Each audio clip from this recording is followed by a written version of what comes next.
cemetery na dating mas kilala sa Cementerio General de Rizal. Tinayo ito noong late 18th century para sa mga pamilya ng mayayamang Kastila, subalit pinuksa sa publiko noong 1822 para sa mga nagsisiktima ng kolera.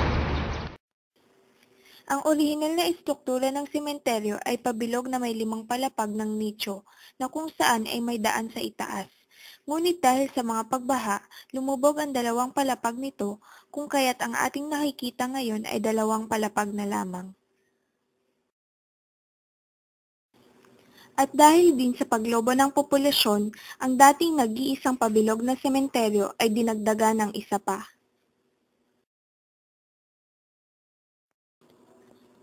Sa gitna ng sementeryo ay may isang Catholic chapel na itinayo para kay Saint Pancratius.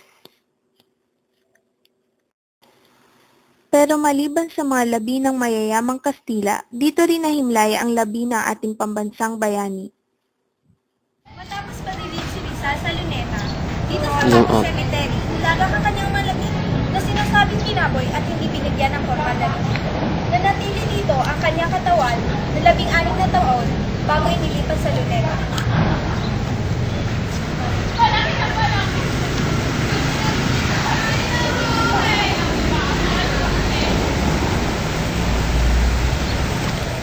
Matapos barilin si Rizal sa Bagong Bayan, hindi ibinigay ng awtoridad ang bangkay niya sa kanyang pamilya sa kabila ng pakiusap ng kanyang inang si Doña Teodora.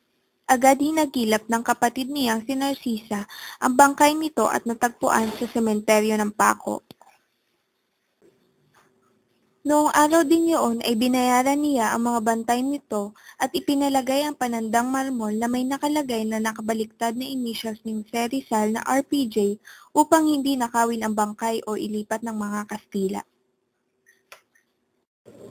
Makalipas ang 2 taon ng masakop ng mga Amerikano ang Pilipinas, Agosto 17 ng taong 1898 ay hinukay ang bangkay ni Rizal at doon napatunayan na inilibing siya ng walang kabaong at walang dangal.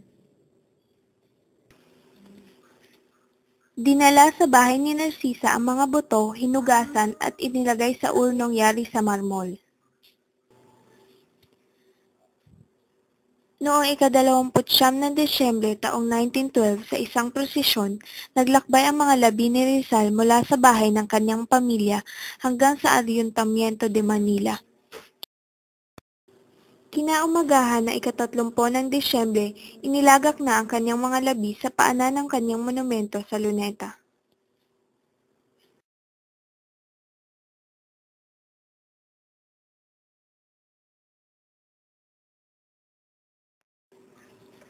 Maliban kay Jose Rizal, dito rin sa Paco Cemetery nakalibing ang mga labi ng 3 paring martir na gumbursa matapos silang igarote noong Pebrero 17, 1872.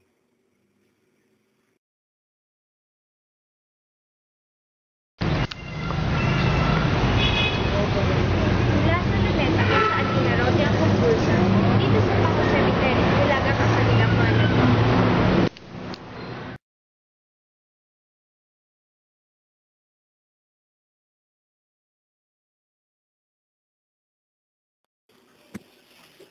Ang Paco Cemetery ay hindi na isang sementeryo ngayon kundi isa ng parke.